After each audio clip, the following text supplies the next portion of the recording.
எல்லாம் எப்படி இருக்கீங்க? எல்லாம் நல்லா இருப்பீங்கன்னு நினைக்கிறேன். வாழ்க வளமுடன். இன்றைக்கி நம்ம எங்கே போகிறோன்னு பார்த்தீங்கன்னா, ஒரு சின்ன ரைடு தாங்க போகிறோம். நம்ம ஃப்ரெண்டு ஒருத்தர்லேருந்து 360 வாங்கிட்டு வரலான்ட்டு. ஏடா திடீர்னு 360 அப்படிங்கிறீங்களா? ஒரு ட்ரிப் ஒன்று பிளான் பண்ணியிருக்குங்க இந்த வீக்கெண்டில். சும்மா பக்கத்தில் தாங்க, கொடைக்கானல் வரைக்கும் போயிட்டு வரலாம் அப்படின்னு சொல்லிட்டு ஃப்ரெண்ட்ஸ் 2 பேர் கேட்டேன். அவங்க யூடியூப் ஃப்ரெண்ட்ஸாக பழக்கமானாங்க. சரி, அவங்களோட சேர்ந்து ஒரு ட்ரிப் போகலாம் அப்படின்னு சொல்லிட்டு, சரி அதுக்காக இன்ஸ்டா 360 இருந்தால் நல்லாயிருக்கும், கொஞ்சம் வியூஸ்லாம் கொஞ்சம் புதுசாக காட்டலாம் அப்படின்னு சொல்லிட்டு என் ஃப்ரெண்டுக்கிட்ட வாங்க போயிட்டுருக்கேங்க. பொள்ளாச்சி பாலக்காடுக்கிட்ட போய் வாங்கணுங்க. சரி ரைட்டு, நான் இப்போ உங்களுக்கு போகிறத அப்படியே கன்டினியூ பண்ணுறேன். வாங்க வீடியோக்குள்ளே போகலாம்.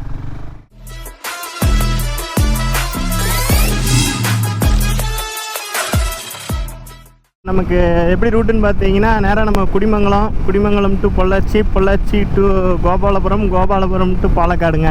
இதுதான் நமக்கு ரூட்டு. இப்படி தான் நம்ம இன்றைக்கி போக போகிறோம். சரி, அப்படியே போகிற வழியில் பொள்ளாச்சியில் போய் ஒரு ரெயின் கவர் மட்டும் ஒன்று வாங்கிட்டு போயிடலாங்க. ஏன்னு கேட்டிங்கன்னா, அங்கிட்டலாம் நல்லா மழைங்கிறாங்க.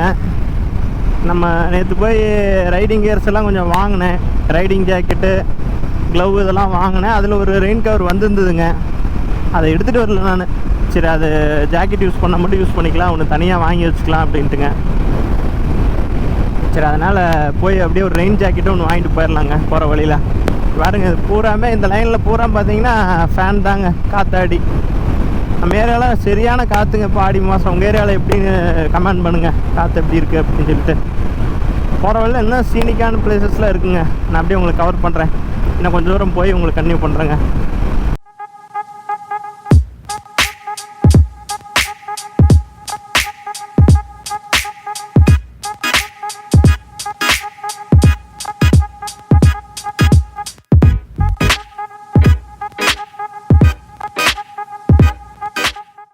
ரோடு வந்துட்டோம்.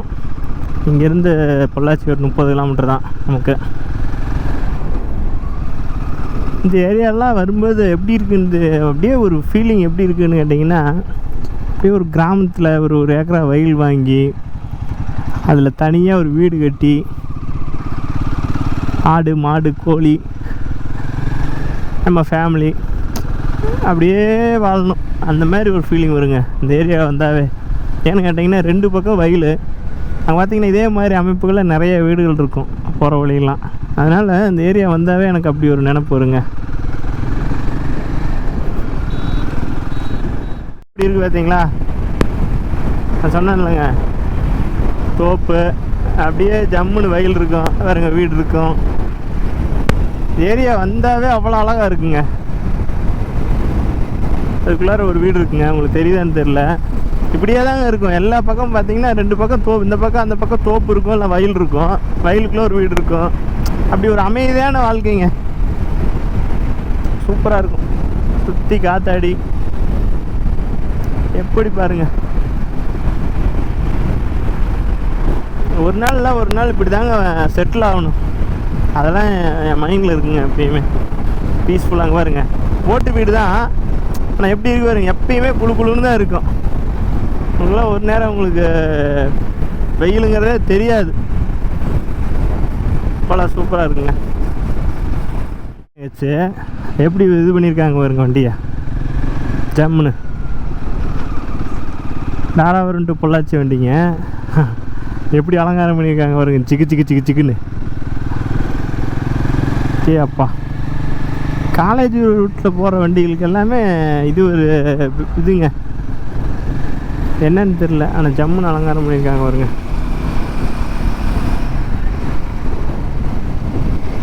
சூப்பராக இருக்குங்க. ஃப்ரண்ட்டில் ரிப்பன்லாம் கட்டியிருக்காங்க, செம்மையாக இருக்குது. நம்ம பொள்ளாச்சிக்கிட்ட வந்துட்டோங்க. பொள்ளாச்சி உள்ளே போயிட்டு நான் உங்களுக்கு அப்படியே கன்டினியூ பண்ணுறேங்க. அங்கே போயிட்டு அங்கே ஒரு பிட் ஷாப் இருக்குது. நம்ம ஹெல்மெட்லாம் அங்கே தான் வாங்கினோம். அங்கே போயிட்டு ரெயின் கவர்லாம் வாங்கலாங்க. நான் உங்களுக்கு பொள்ளாச்சி என்ட்ரன்ஸ் ஆனோன்னு உங்களுக்கு திருப்பி கன்டினியூ பண்ணுறேன். பாருங்க எப்படி இருக்குன்னு பாருங்க.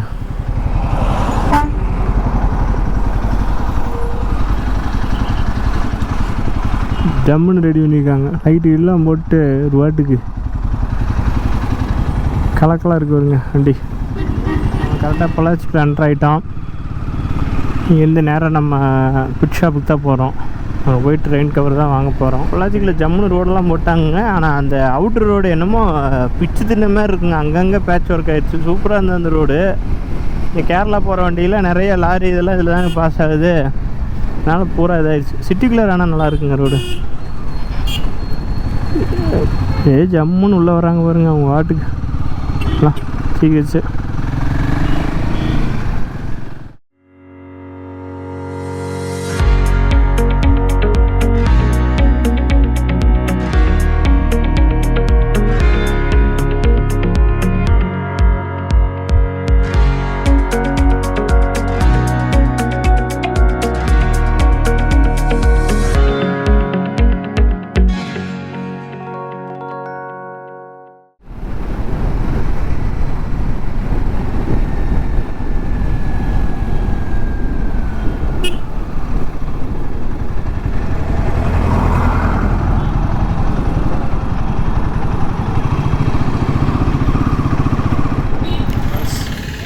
பொள்ளாச்சியில் இங்கே தான் வந்திருக்கேன். பைக் கேலரி எல்லாத்தையும் தெரிஞ்சிருக்கு. இன்ஸ்டாவில் இவங்க ரொம்ப ஃபேமஸ்ஸு பிட் ஷாப்பு. இங்கே தான் வந்திருக்கேன். வந்து ரெயின் கவர் வாங்கிட்டேன். அதுங்களாரி ஒரு சின்ன ஐடியா, லைட்டு ஆக்சிலரி லைட் ஒன்று மாட்டிடலாம் அப்படின்னு சொல்லிட்டு, அதனால் அதை இங்கேயே மாட்டிடலாம் அப்படின்ட்டு மாட்டிகிட்ருக்காங்க பாருங்க. ரொம்ப டீ சாப்பிட்டு வந்தேன். தம்பி மாட்டிகிட்ருக்காரு.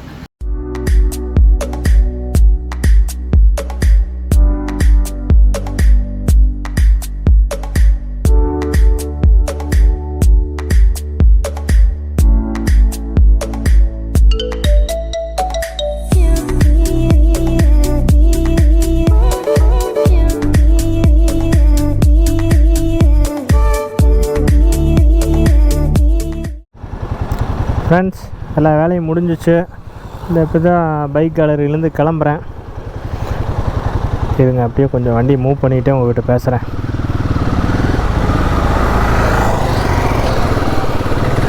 ஃப்ரெண்ட்ஸ், வந்தேன். ரெயின் ஜாக்கெட் தான் வாங்கலான்னு வந்தேன். அப்படியே பார்த்து இந்த எக்ஸ்ட்ரா லைட்டு நல்லா இருந்தது. இந்த வண்டியில சுத்தமாக வெளிச்சம் இல்லையா, சரி அப்படியே சேர் அதையும் மாட்டிடுவோம் அப்படின்ட்டு மாட்டிக்கிட்டேன். எப்படி இருக்குன்னு பாருங்கள். அப்புறம் இந்த மவுண்ட்டுங்க, நம்ம கோபுரம் இப்போ கேரளாக்குள்ளார போகிறோமா, அப்போ அதுவும் கரெக்டாக அவங்க சொன்னாங்க. ஆனால் அங்கே விளாக் பண்ணிங்கன்னா இது பண்ணுவாங்க அப்படின்னு சொல்லி சொன்னாங்க. ஐயோ என்னடா பண்ணுறது, நம்மகிட்ட வேறு இல்லையான்றப்ப அந்த மவுண்ட்டு ஞாபகம் வந்தது. அப்போ அவங்களே சொன்னாங்களா, சரி அதுவும் கரெக்டு தானே. அப்புறம் யோசிச்சுட்டே இருந்தேன். அப்புறம் அந்த மவுண்ட்டையும் வாங்கி அப்படியே மாட்டிட்டேன். எப்படி தேவைப்படுங்க, இது தேவைப்படும்ல. ஆனால் இன்னொரு விஷயம் இருங்க, நான் அப்படியே கொஞ்சம் அவுட்ரு போய்கிட்டு பேசுகிறேன். மோட்டோ விளாகிங்கை பற்றி தாங்க. நான் உங்களுக்கு அப்படியே கொஞ்சம் அவுட்ரு போய்க்கிறேன். ஏன்னா இங்கே டிராஃபிக்காக இருக்குது, கான்சன்ட்ரேஷன் மிஸ் ஆகும். நான் கொஞ்சம் அவுட்டரில் போய்ட்டு உங்கள்கிட்ட அப்படியே பேசுகிறேன்.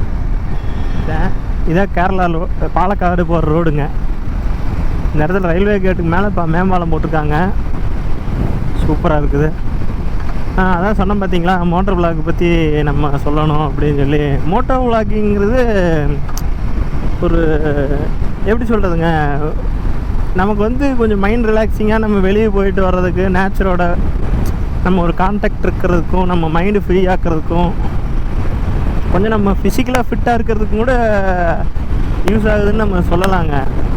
ஆனால் இது ஒரு காஸ்ட்லி கேமுங்க. மோட்டோ விளாகிங்கிறது வந்து சும்மா வந்து நம்ம அசால்ட்டாக நினைக்கக்கூடாதுங்க. இது ஒரு காஸ்ட்லி கேம். ஏன்டா அப்புறம் மோட்டோ விளாகிங் பண்ணுற காஸ்ட்லி கேம்னு சொல்லிட்டு உண்மையாலுமே சொல்கிறேங்க. மோட்டோ விளாகிங் நம்ம பண்ணலான்னு நினச்சது வந்து, நான் ஏன்னு கேட்டிங்கன்னா, எனக்கு அந்தளவுக்கு மென்டல் ஒரிஸு, மைண்ட் ஸ்ட்ரெஸ்லாம் இருந்தங்காட்டி தான் சரி நம்ம கொஞ்சம் இப்படியே இருக்கக்கூடாது, நம்ம கொஞ்சம் நம்ம லைஃப் ஸ்டைலை மாற்றணும் அப்படிங்கிறதுக்காக தான் இந்த மோட்டோ விளாகிங்கில் வந்தேங்க. ஆனால் அதுக்கு நம்ம வந்து மோட்டோ விளாகிங்க்கு வந்து அடாப்ட் ஆகிறதுக்கு நிறையா விஷயங்கள் நம்ம செய்ய வேண்டியது இருக்குங்க.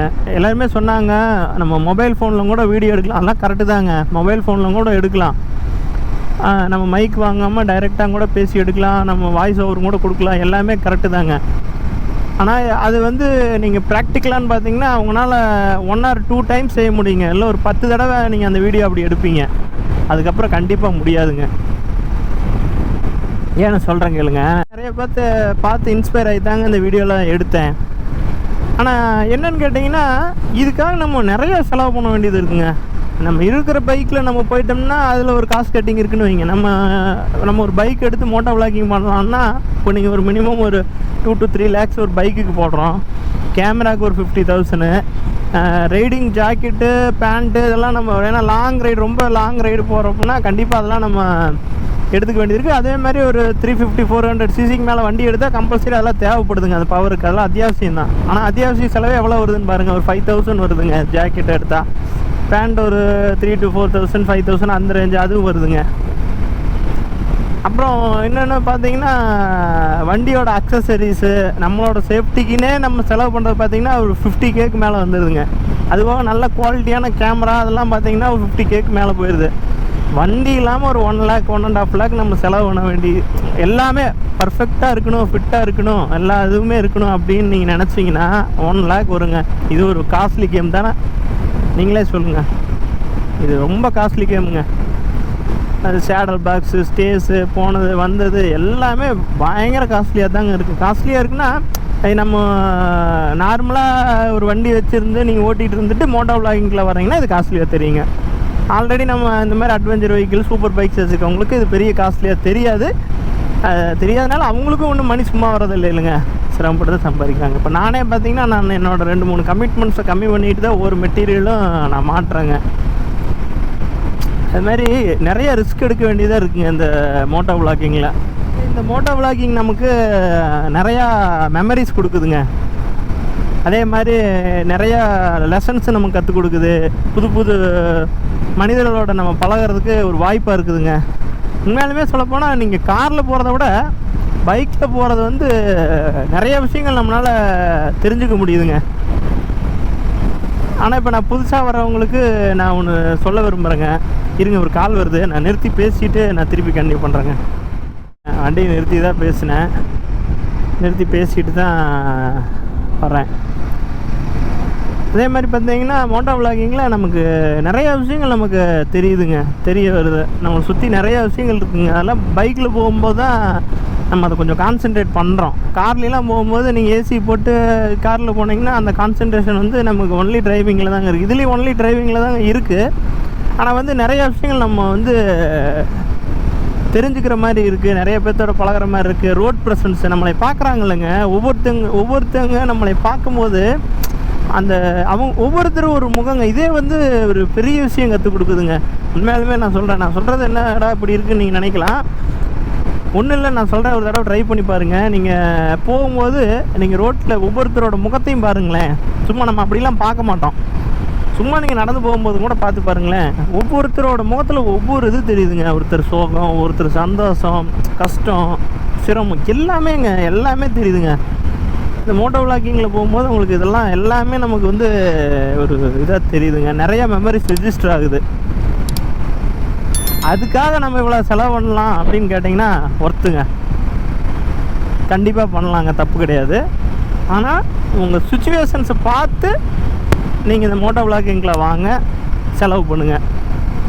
மேக்ஸிமம் என்னைய கேட்டிங்கன்னா மோட்டோ விளாகிங்கிறது வந்து நீங்கள் காலேஜ் படிக்கிறப்போ ஏதோ ஒரு பார்ட் டைம் ஒர்க் பண்ணிக்கிட்டு இதை பண்ணலாங்க.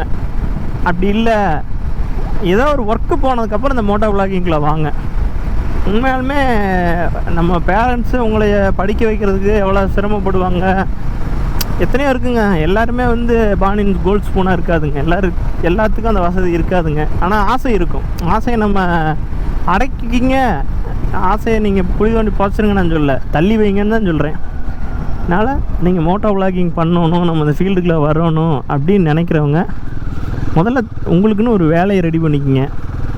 அதில் வர பார்ட் அமௌண்ட்டில் இந்த மோட்டோ விளாகிங்க்கு நீங்கள் செலவு பண்ணுங்கள். ஏன்னா ஒரு ட்ரிப்பு போகிறதுனாலும் பெட்ரோல் அலவன்ஸு, ரூமு, நீங்கள் இந்த கேஜெட்ஸு, இது எல்லாமே வந்து பார்த்திங்கன்னா உங்களுக்கு ஒரு அமௌண்ட்டு செலவாகுங்க. கண்டிப்பாக ஒரு சின்ன ரைடாக நீங்கள் போயிட்டு வரீங்க அப்படின்னா கூட பார்த்தீங்கன்னா மினிமம் ஒரு 3,000 to 4,000 வந்து உங்களுக்கு செலவாகிறதுக்கான வாய்ப்புகள் இருக்குங்க. எனக்கு தெரிஞ்ச அளவில் இல்லை, நாங்கள் இது அதிகமாக பண்ணணும்னு தெரியலைங்க.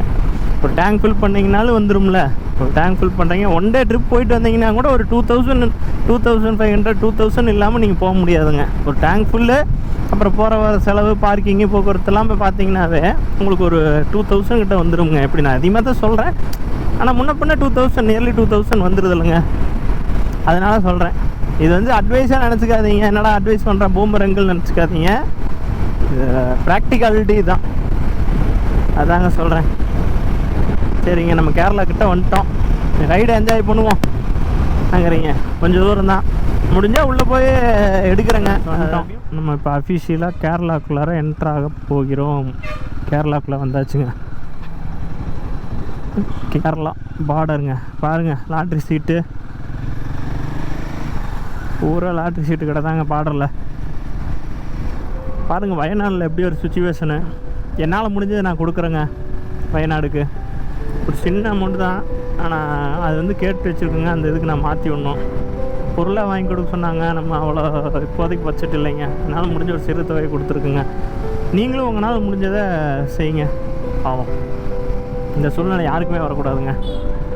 இந்த கோப்ரோவை நான் வந்து ஆஃப் பண்ணிக்கிறேன். அப்புறம் கொஞ்சம் திருப்பி நான் தமிழ்நாடு வந்தோடனே இதை ஆன் பண்ணுறேங்க. ஏன்னா இங்கே ரூல்ஸு வந்து போடக்கூடாதுன்னு சொல்லியிருக்காங்க.